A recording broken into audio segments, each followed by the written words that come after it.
Bonsoir. Vous vous rappelez quand Macron il a annoncé le réarmement démographique? Avec mon futur mari, on s'est senti concernés. Hein.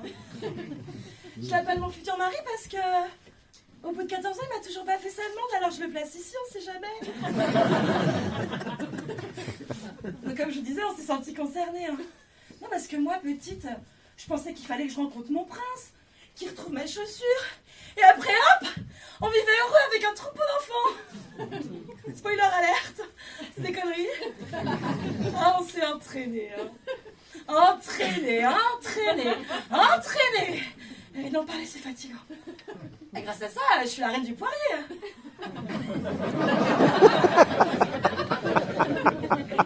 Mais bon, bah, rien ne diffusait. Alors, je suis partie en pèlerinage à de ma fleur. Et j'ai été la montrer à toutes les personnes qui voulaient bien la voir. Et là, tu rentres dans un monde que les lapins ne connaissent pas. La PMA. Parfois, je me dis, si j'avais vécu dans le Nord, je toucherais déjà la CAF avec 10 enfants. Dylan, viens ici! Je t'ai déjà dit quand c'est passé à sa sœur!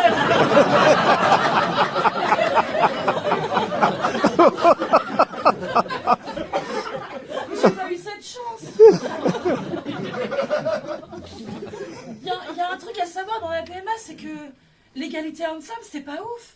Je veux dire, j'ai fait plein d'examens. C'était limite si je me posais la question de porter une culotte puisque je passais la journée à poil devant des inconnus. Quelqu'un a déjà eu une caméra dans le vagin? Parce que perso, beaucoup plus photogénique à l'intérieur qu'à l'extérieur. Alors que pour mon futur mari, je le replace encore une fois. Lui, il passe ses matinées à se tripoter la nouille dans des pièces tout confondues. Son premier spermogramme, c'était épique. Hein. T'arrives, il est 9h, un samedi matin. Bah, on va quand même pas lui demander de poser une journée de congé. Ou d'expliquer les raisons de son absence. Donc là, une infirmière le reçoit. Direct, tu rentres dans un scénario un peu coquin. Coco, toi, il y a celui-là infirmière qui va te prendre en charge. Lui, il est là, sourire aux lèvres, c'est Noël pour lui. Je vous jure, hein, pas la peine de dépenser trop cher pour lui faire plaisir. Un petit tour au CHU, le mec, il est là. Donc elle l'installe. Je dis, c'est quand même particulier comme matinée. Maintenant, c'est fun. C'est fun. Perso, moi, quand il mettait la caméra dans mon utérus, personne m'a dit c'est fun. Hein. C'était plutôt, vous inquiétez pas, mademoiselle, c'est comme des douleurs de règles. Quelqu'un a déjà trouvé fun des douleurs de règles? Donc sa salle de récolte, bah, c'est une suite au Carlton. Petite salle de bain, canapé confort, TV avec VOD en illimité, le palace de la branlette. Donc moi je suis là, j'attends. Ça doit pas être ça, je me dis le pauvre. Mais bon, je sais qu'avec lui ça va être rapide. Tu pars, j'ai attendu 30 minutes. Le mec il a jamais été aussi endurant. Quand il revient, je lui dis, ça va, ça a été, t'as pas été trop perturbé? Bah non. J'ai profité. Profité? J'ai tout donné. Le mec, il a une armée prête à en découdre, c'est fertilicateur.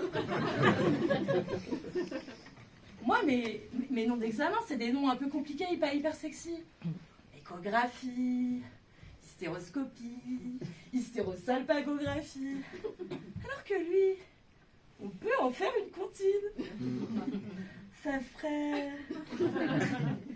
Spermogramme, spermogramme, dormez-vous, dormez-vous, donnez tout de suite, donnez tout de suite, ding dang dong.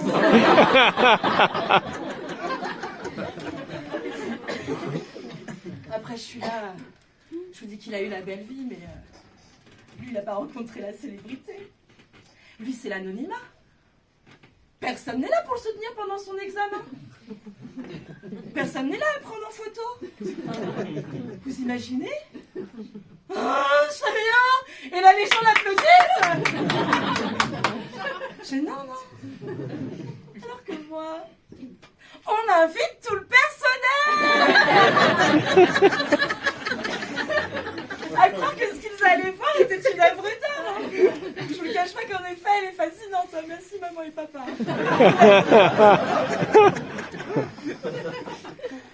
Donc, le jour de ma fameuse hystérosalpingographie, je vous rassure tout de suite, hein, c'est pas une hystérique qui shoot à la résine de sapin.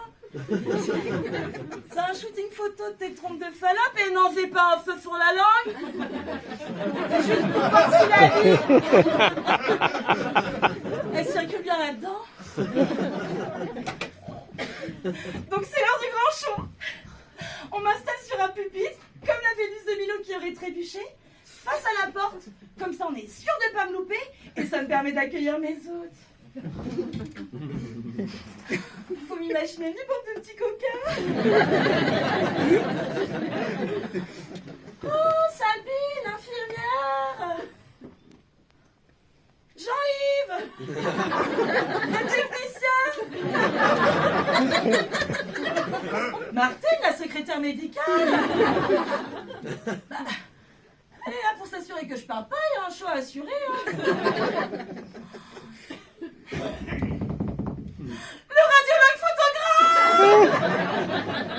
Tant de personnes pour m'admirer.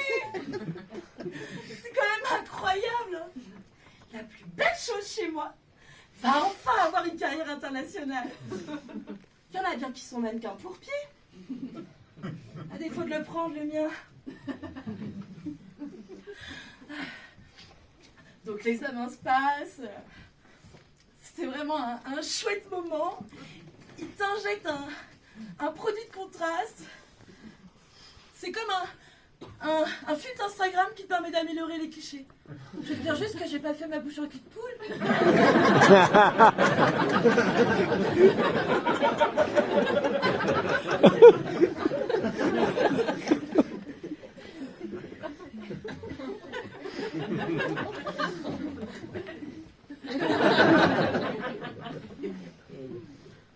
Finalement, mon futur mari, encore une fois, il a été plus égoïste finalement. Moi j'étais dans le partage. Après, j'ai des défauts aussi. Hein. Je suis hyper maladroite. S'il y a un escalier à prendre, vous pouvez être sûr que je loupe la première marche. Et avec la circonférence de mes fesses, vous ne voulez pas que ça soit trop étroit. Donc le jour où ils ont enfourné la Rolls-Royce de l'embryon dans mon jardin d'Éden, je dis un golden embryon à défaut d'avoir un chien. J'ai voulu être la moins maladroite possible. Je disais Bernard. Bernard. Pour tout vous dire, c'est le prénom qu'on avait choisi. Parce que si on le perdait, le deuxième, on pouvait l'appeler Bernardos.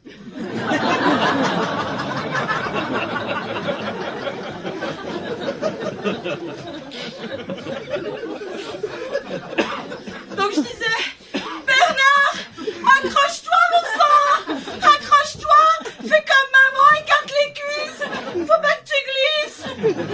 Je sais pas où tu viens d'être placé, mais c'est plus Bagdad que les Seychelles ici. J'avais tellement peur de perdre, je marchais comme ça. Je priais pour pas choper un rhume. T'imagines, je tousse, le truc, je l'envoie sous la nuque. Il revient 10 ans plus tard avec Thomas Pesquet. Sauf qu'un jour, j'ai éternué. Bernard, il a pris ses clics et ses claques et il s'est barré au soleil. Je ne cache pas qu'on a mis un peu de temps à s'en remettre. On l'aimait bien, Bernard. Et puis ça voulait dire quoi, nous? On est des mauvais citoyens, c'est ça? On est tellement nuls en réarmement démographique. Macron, il a choisi la bonne parole en se mariant avec Brigitte. Parce que pour ma part, être avec Fertilicator. Ça me donne aucune excuse pour ne pas réussir. Ah, Bernardo, si tu m'entends, asperge-toi de glu.